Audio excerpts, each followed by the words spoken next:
सनई चौघडे मालिकेत आपल्याला असं बघायला मिळालं की आता शर्वरीचं प्रेझेंटेशन अहिल्याला खूप आवडतं आणि तेवढ्यात तिथे तेजस्विनी पोचते.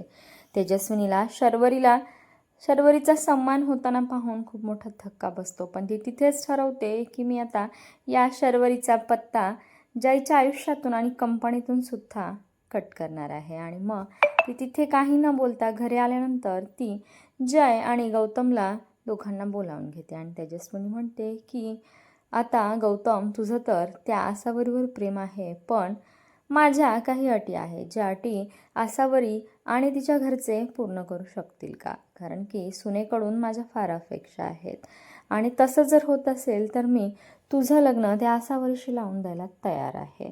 अशी अट टाकून आता तेजस्विनी आपल्या मुलांसमोर खूप चांगली असल्याचं दाखवते, पण ती आता शर्वरी आसावरीचा खूप मोठा अपमान करते.